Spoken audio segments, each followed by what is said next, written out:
Domestic and family violence, why doesn't the victim leave? Michael Salter, Associate Professor of Criminology, School of Social Sciences, University of New South Wales.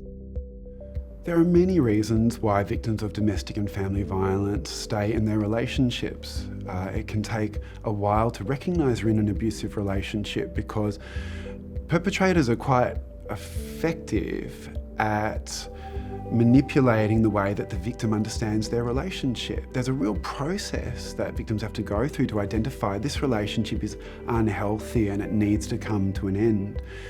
But even once they've made that realisation, they have to disentangle the emotional links, the financial links. People's economic lives become intertwined and then can be really entrapping, especially if the perpetrator's engaged in financial abuse. There are practical challenges for women in leaving an abusive relationship. When they have kids, to leave that relationship, they essentially become a single mum. So how are they going to get kids to and from school? Who's going to provide childcare? How are they going to manage their jobs? These are things that have to be in place before someone can leave.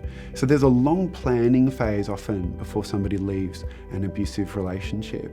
And during that time, she really is just trying to cope day to day. Jan Breckenridge, Professor and Head of School of Social Sciences, Co-Convener of Gendered Violence Research Network, University of New South Wales, Sydney. Mostly we're not aware of people's circumstances. We don't know how safe it is for them to leave. We don't know the consequences of what might happen if they leave in terms of responsibility for children, their financial circumstance, whether they would become homeless.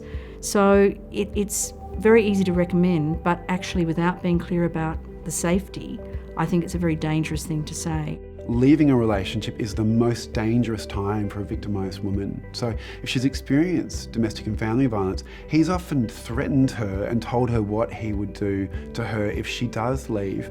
And those are not empty threats.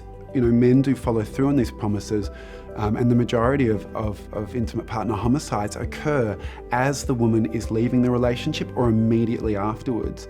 And simply leaving the relationship doesn't bring the violence to an end. She may continue to be stalked, she may continue to be assaulted and harassed, physically and sexually assaulted by the partner. It's a key moment of risk for her, and that holds a lot of women back from leaving the relationship, is because they're afraid, and they're justifiably afraid. Often when people don't leave, it's because they really feel it's not in their interest to do so, that there would be worse violence. Some people stay in relationships because they have children and they have a grave concern about letting the children go with the perpetrator without them, so staying is a way of being protective.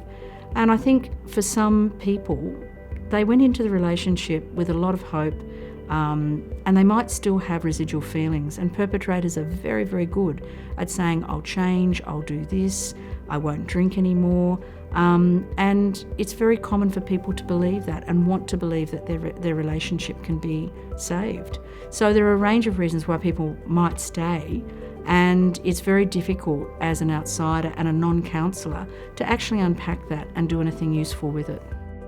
If you or someone you know is impacted by sexual assault, domestic or family violence, you can contact 1-800-RESPECT on 1-800-737-732, or via online chat at www.1800respect.org.au. Men concerned about their behaviour can contact the Men's Referral Service on 1300 766 491.